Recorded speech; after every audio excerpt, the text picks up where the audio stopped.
episode of the Cash Physical Therapy Headquarters podcast. Today, we are covering the 10 most frequently asked questions that early stage cash physical therapists ask ChatGPT about how to quickly grow and scale their cash practices so that they can finally go full time and get out of the hospital or outpatient job that is sapping the life out of them. And so there's some really good questions in here. So Ben and I were doing a little bit of exploring through all of these. So we're excited to bring some solutions and some clarity to all of you today, where we just share like what is the God's honest truth. No marketing fluff, no shiny objects, just no BS answers to the things that we know many of you are struggling with. You ready to go, Ben? Yeah, no, it was interesting to look these questions over because it's the same questions I had starting out. And looking at the first one, I'm excited to see how you handle it because it's like the most open-ended question you could ever ask. Right. But I mean, the first one is how do I market a cash-based physical therapy clinic? And there's so many ways. That's the God honest truth. There's so many different ways. And every single marketing bro or person out there is going to tell you that there's one way to do it, and they're all full of shit. Every marketing strategy can work. Meta ads, YouTube, Google, referral marketing, content marketing, blog marketing, SEO, like all of these things work. The real key is figuring out which one of these is going to work based off of your resources, your time, and the actual timeline that you need to be successful with. So for many of you, for many people that we've worked with, the hundreds and hundreds of physical therapists that we've helped launch and scale their cash practices, many of them, they need to have success very quickly. They are in a job that is draining them. Maybe they quit their job and they need to start making money right now before their spouse loses all faith in them. Then they have to go back to their previous job on their hands and knees, begging for a job they hate back. And so in those situations, the best thing that we've found that works to fill your schedule quickly with people willing to pay $200 plus per visit is through meta ads.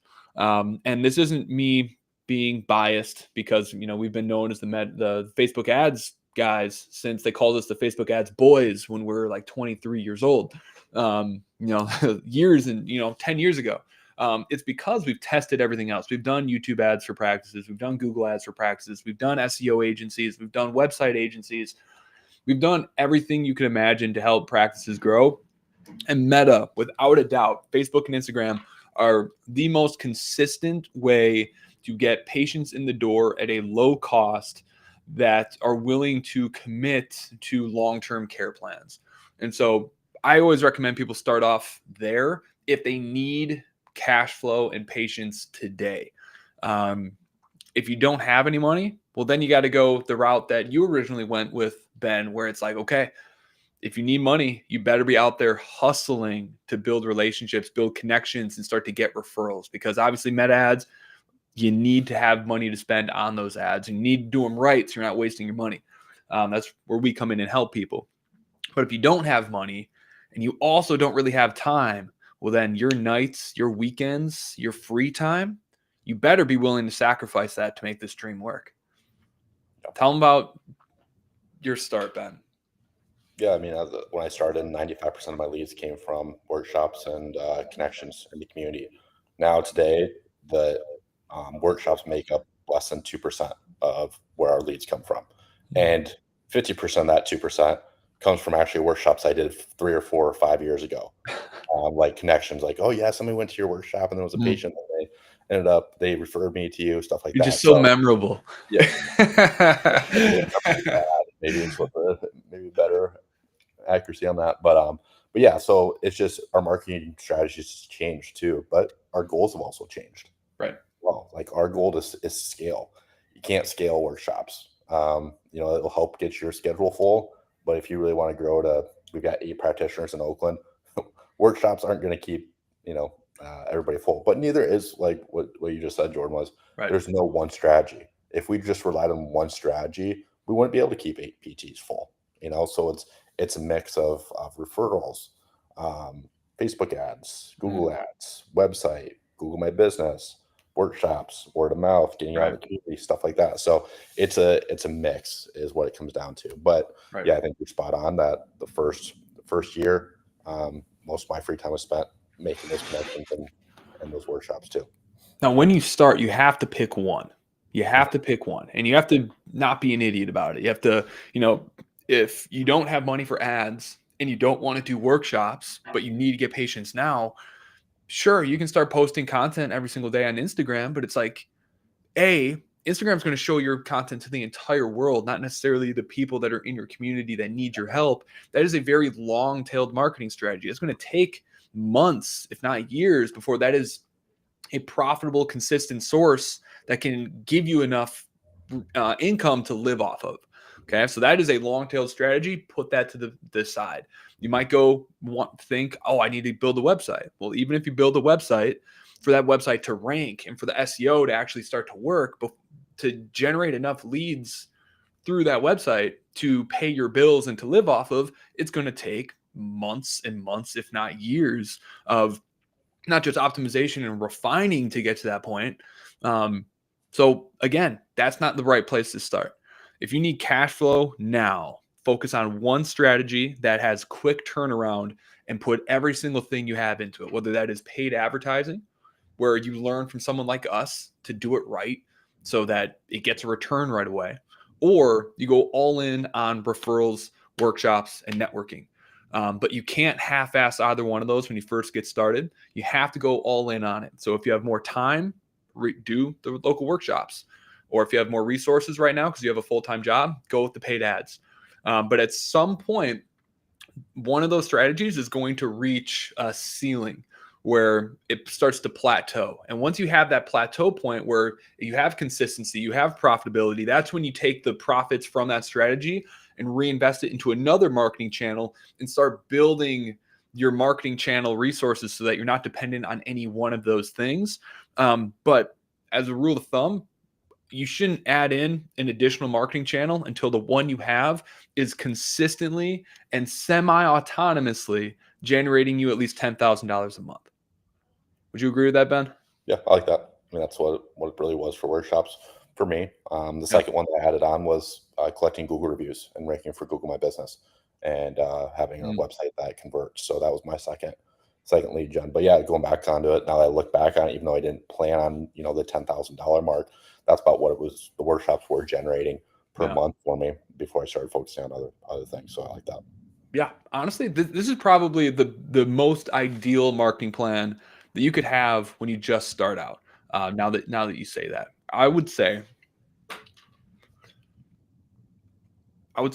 have some sort of website, some sort of clunky website. You don't have to go invest on it. You can just have the minimal viable product, something with your name, your information, who you help, how you help them, and a place to collect information. I would get that up and listed on Google Business Profile right away, because that is a long-tailed strategy that the longer you have it, the more reviews you build up, the more profitable and successful it's going to be for you. Ben, you started with that right away early on, and a year, 2 years, 3 years down the road, it's paying massive dividends because you got started right away. So I would agree, start with that, but do not expect it to cover your bills. You're planting a seed. Treat it that way. It's not going to bear fruit for a long time. So I would start there. I would launch meta ads immediately. So you have people coming in, contacting you. You're refining your skills as a business owner where you are doing more selling. You are learning how to communicate your value and convert people. And while you are generating new patients from Facebook ads, you're also spending at least one day a week doing the networking. But now you're networking from a place of leverage where you do have money coming in from the ads. So now you're not doing it out of desperation, and your efforts are going to be more successful, and the no's and the rejection aren't going to hit you as hard because you have cash flow coming in from the paid ads. Then while you're doing these two things, you're also making sure that you're collecting reviews and asking referrals from all of your patients to stack up the Google Business Profile and the organic SEO that comes with consistent reviews. I think that is the best marketing plan you could have when you first start out. Yeah, I agree. So you got to plant those seeds, but focus on nurturing and going all in on the workshops at the beginning. And right. Yeah.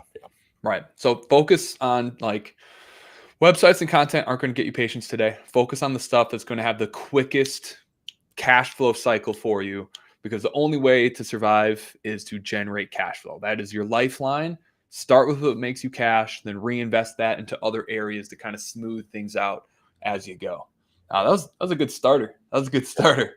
Yeah. All right. So we covered how do I market a cash-based clinic? What's the best marketing plan for a cash-based clinic? We accidentally rolled into that one. Do I need a niche to market my practice effectively? What do you think Um, on that, Ben? yes and no. At the end of the day, beggars can't be choosers. And when you're starting out, you're a beggar is what it comes down to. And so you do want to niche down. So I'll talk about what worked well for me. But you don't want to niche down so much that you just like, I'm only going to work with, you know, high school age baseball players, Right. when you're in a town of 7,000. How's that going to work? Right. So there's a balance to it as well. So my niche when I started was helping anybody that was a barbell athlete, whether that was CrossFit or they were just going in the gym and they were having knee pain with squats or shoulder pain with bench or low back pain with deadlifts, just really anything workout related Yeah. was my niche. So I was going around to different gyms and talking about how to bench without shoulder pain, overhead press, how to power clean, squat, deadlift, stuff like that. That was my niche and going in. Right. But then what happened is those individuals had friends, and a lot of them were runners. So I did not run, but I know the biomechanics behind it and understand it and know that I can help people with it. And so I started helping a decent amount of runners by accident on it. But was I going to, turn them away because I said, no, I only work with barbell athletes or anything like that? No, but then it turned into the next person I hired. I was like, these leads from runners are awesome. And so the next PT I hired, I wanted to make sure they had a good understanding and were open to working with runners. And so then we started doing running clubs um, and different like workshops at shoe stores, stuff like that. And so that was a niche that we started going into. It started out with just barbell athletes. Now we help runners. Then we started helping rock climbers. That's something that's big in Oakland too. And so, long story short, it kind of just happened where now, if you're active, physically active, we help you. So, but if you don't speak to anybody, nobody's gonna like actually decide to work with you. So you do have to be able to speak their language. Yeah, you want to be able to speak their language. Jordan, I think you're muted. Yeah. Um, but I think you're muted, Jordan. Or your audio might not be working. But yeah, so that's the big thing too is do work with people that you enjoy working with. That's most important. Yeah. And ones that you can speak their language first and foremost. But really, our niche is now anybody that's physically active. So I can hear you now, Jordan.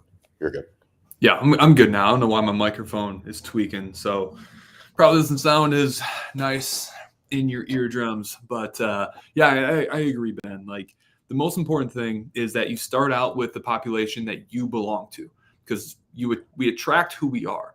And so if you're an athlete, work with athletes. If you are, someone who's a little bit more, reserved and not super athletic, well, then maybe you're best suited going and working. I don't know if would be country clubs or supporting more of the geriatric populations and finding your place in there. But it's like whatever your thing is that you're great at, start with there. If you play pickleball, go to the pickleball courts. If you're a runner, go join the running clubs. If you're a lifter, go join and attend a bunch of different gym classes because you're going to attract who you are. But what you don't want to do is niche.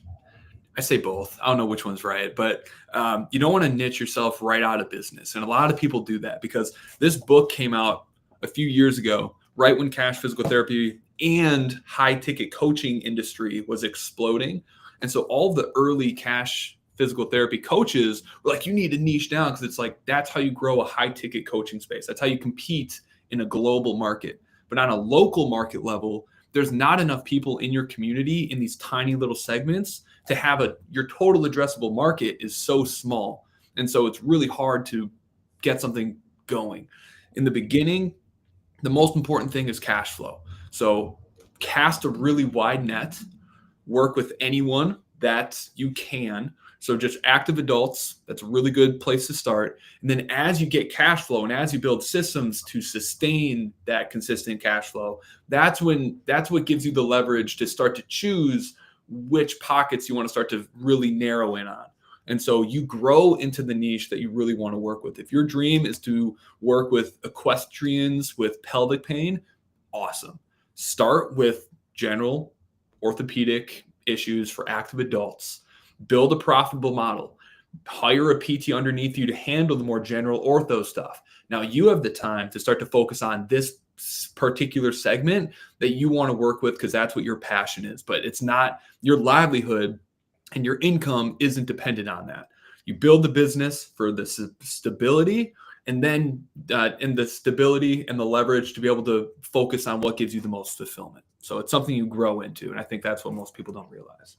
Yeah, no, I think it's spot on. It's spot on. It's something that can be tough to decide on, but yeah, you're gonna also get more fulfillment out of it too. So Right. um, Right. yeah, Okay. So our next question here. yeah. The next one is what's the difference between marketing insurance-based clinic versus a cash-based practice? Free lemonade versus a paid lemonade stand. It's, marketing insurance is so much easier, just because there's not a sale that needs to be made. It's basically free for everybody. And so this is also kind of a trap because like when you're running paid ads for an insurance-based clinic, you can run like really basic lead form ads for a free consult or a discovery visit. And it's going to generate a ton of really low quality leads, or at least what in the cash pay side of things, we would consider low quality leads. But it's like those people don't need to pay anything. And so they can run these really generic ads, generate hundreds of leads, and still convert all of them. And so over in Cash PT, when people they see that and they're first getting into paid advertising, they think they can run the same model and have it work, and it doesn't. And that's why most agencies fail, because they're using the same strategies for insurance-based clinics as they are for cash-based clinics. And that's why they're always letting people down, because they don't know the difference between the type of offers we need to attract a high quality lead, nor do they understand the systems that are required to turn that lead, that interested lead, into a believer of cash pay services and actually get them to convert. So 100%. yeah. Yeah, and also the thing too is what you're selling is different. You're not selling, hey, work with me because I'm cash based. That's why it blows my mind when people go online and put on their website that they're cash pay. Just like that's not a value adder for people too. Right. So, so it's I want to charge you triple. Yeah, right. And we're going to charge you triple, and insurance isn't going to cover things potentially. It's not a good way to lead. So you're not going out and shouting from the rooftop that you're cash based. That's not the value adder. What you're doing is your marketing needs to be focused more on an outcome, more than anything. But yeah, so 100%. Yeah. When we're marketing insurance, it can be very general because the problem you're solving is just pain relief. That's all you're solving. When we're marketing cash based, not only do we never want to advertise a free consult or a free discovery visit, because those are the worst leads ever. Leave those to the insurance clinics. They have way larger systems usually to be able to handle and follow up with those types of people. When you're cash pay, you need to be advertising a paid visit so that they have skin in the game, that they are already raising their hand, willing to pay some sort of cash dollar amount to see you. And it needs to be extremely specific. Because if it's general, no one's going to believe that you're a specialist. And if they don't believe you're a specialist, they're not going to be able to be willing to pay more than a copay. And so we got to be very specific when we're advertising, whether it's on runners with plantar fasciitis, or gym goers with shoulder pain, or golfers with back pain. We want to keep all of our advertising to insanely specific people with very particular problems that only they deal with. That's what's going to get them to be like, oh yeah, I'd pay $200 to learn about that. Now that I've been to a generalist, I want to see an expert that understands me. So that's really the only difference, just how specific you're being and what the price is that you're advertising. Yeah, agreed. Next question is how much should you be spending on marketing each month? I mean, that changes.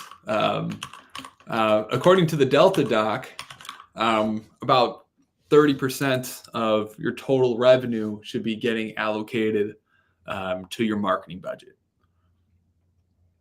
And that's going to also change too as you grow and scale. So like for us, what we do is it depends on where we're at for a growth, if we're in a growth phase or not. So now that we're at scale, our marketing, because now we have labor costs included with it, the ideal marketing spend that we want to spend now that we've scaled is 10% of our marketing or of our revenue. However, if we're scaling, we can push that up to like to 13, 14, and 15% if needed. But we spend around 10%. But again, starting out, you might be able to spend more because you're not having to cover labor costs. Because it's just yeah, right. So I was way off. Yeah, because you want your total labor cost to be about 45% of revenue, and that means about 6 to 10% you want to be able to invest in your marketing, into your marketing. So it changes every single month, and it changes based off the season that you're in. Just like you were saying, Ben, like when you're first getting started, you might have to spend a lot more on your marketing in order to get the word of mouth and the referral engine kickstarted. And so you might be operating, with a lower profit margin at first while you're building out these acquisition systems. But as you grow and as you find success, it's really dependent on what is the lifetime value of your patients. Your lifetime value is the total amount of revenue that the average patient spends with the business. And if you're trying to maintain a 30% profit margin, okay, take a look at what your fulfillment costs are. And that's going to help you find out like how much can you afford to acquire that patient while still maintaining that 30% profit margin. And so the real name of the game isn't like how much can I spend on marketing?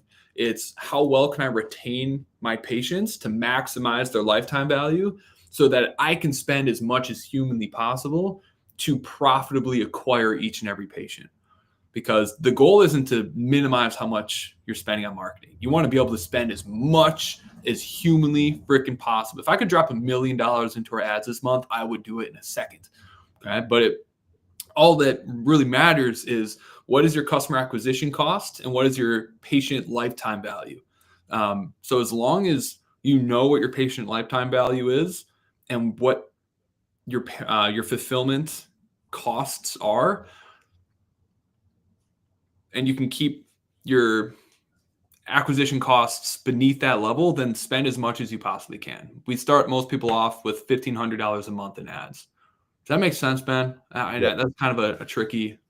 To give you guys concrete numbers on this, you ideally a very high value business, your cost per acquisition to LTV or lifetime value ratio is 10x. So the cost per acquisition is how much can you spend? Do you need to spend to acquire a new patient? Okay, Right. well, if I acquire this new patient, what are they going to spend? Right, that's your LTV. How much are they going to spend? So for us to keep it really simple numbers, ours is around $2,000 LTV. Right, we want a 10x return or 10x ratio on there. So what I'm going to do is like, okay, if I know that our LTV is 2,000 and I want a 10x return, that means I can spend $200 on acquiring a patient. Versus if my LTV was only 1,000, I can only spend 100, right, and still have it make sense. So you can see the name of the game is that LTV being the most important. I can outspend our competition. There's nobody in the area that has a higher LTV. which means I can spend more than anybody else to acquire that patient. When it comes to bidding on Facebook and paid advertising and Google ads, I can It doesn't have a chance. I can outbid everybody, right? Right. So that is the power of having the LTV, and this is why I'm so against insurance-based clinics. You can't control that LTV like you can with a cash-based practice because you're not setting your own rates. Right. That's one of the biggest, if not the biggest equation to LTV is what you charge. Insurance-based, when you go insurance-based, you don't get to set your rates, right? And one of the most important metrics in the entire business world is that LTV to CAC ratio. Mm-hmm. And when you're Right. insurance-based, you can't control one of those. You can't control that LTV. It just doesn't make sense to go in a business model like that. Right. So to put that in other words, you want to spend as much as you possibly can on marketing, as long as you are being aware and cautious of what your CAC to LTV ratio actually is. If you have a healthy ratio where every dollar you get in, you're getting like $6 to $10 back, well, then treat it like a stock. If you had a stock giving you an 8x return, you would put every single dollar you had into it.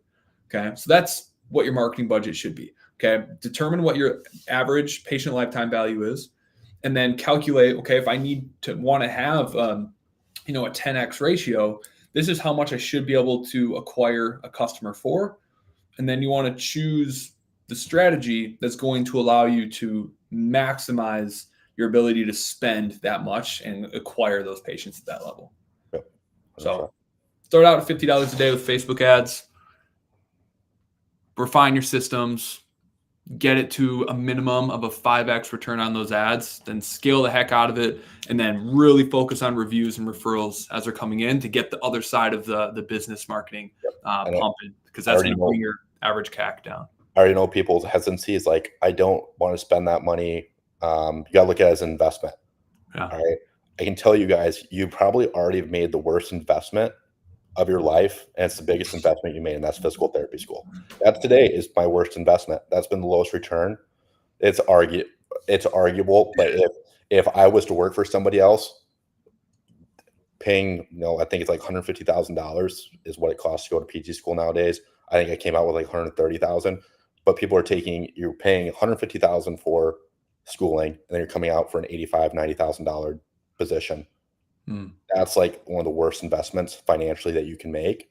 Obviously, there's something to be said about enjoying what you do. I'm not going to talk about that, but strictly from a financial situation, you've probably already made the worst financial investment that ever. These ads, if you invest it into ads and do marketing the right way, it's going to have a much better return on that. So if you didn't bat an eye at investing in PT school, you should not be batting an eye at spending money on marketing. That's going to, generate, ideally every dollar that you put in, you get 5 back, right? So just know that me personally, I've already, my worst financial investment ever was physical therapy. Right. The other side of this, and then we should probably move on, is do not do paid ads and spend $5 a day. It's not going to work. A lot of people, they don't spend enough to make this strategy successful, and then they're like, Facebook ads don't work. Okay, for us, I mean, we're the best in the game at running Facebook ads. Like most of the people out there who are doing agency work or promoting ads, they came through our program and now are ad experts helping other people do it. So the reason a lot of people fail with ads is they start with a low budget. And so we know based off of years and years of data that the average lead cost of someone who's actually going to convert is around $40 to $50 typically in cash physical therapy. Okay. So if every lead costs about $50 and you're only spending $5 a day, well, that means you're only going to get one lead every 10 days. And so you're going to spend $5 a day for a whole month to be like, wow, Facebook ads suck. This doesn't work. I got like 3 leads and only one of them answered the phone. Okay. It's because you're not spending enough. So the key to success in Facebook ads is to spend enough to accelerate our rate of failure so that we can optimize our processes as quickly as possible. Because getting leads is really, really easy. Spend $50 a day. You're going to get 1 to 2 leads every single day. You're going to have 1 to 2 people to talk to every single day to refine our lead nurturing and lead follow-up processes.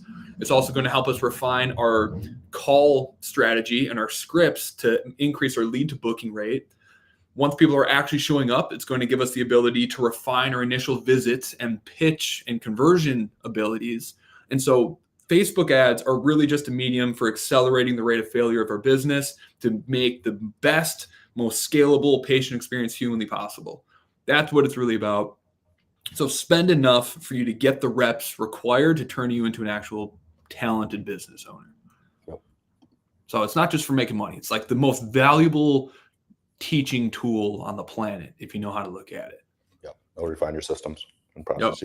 Yep. Cool. So, I mean, we crushed through 30 minutes. I think we could easily spend probably like good 3 hours going through all of these. So let's save the rest for next time. Guys, if you got value out of this or have questions on any of the things we talked about here today, we talked about some low-level topics. We talked about some high-level topics. If there's some specific questions you have for Ben and I about running paid ads, about doing workshops, about getting referrals, about getting more prospects to opt into our websites, whatever it is, Ben and I have been doing this for years and years and years and have helped hundreds of physical therapists build the practices of their dreams. So if there's anything we can do to serve you, just drop your comments below. We'd be happy to answer it on the next podcast. Ben, any words of wisdom that you'd like to share before we close out today? Nope. I think it's, just take action. Take action. If you guys want some help and want to work directly with Ben and I, go to clinicalmarketer.com and fill out an application. We'll see what we can do to help you grow and scale your practice this year.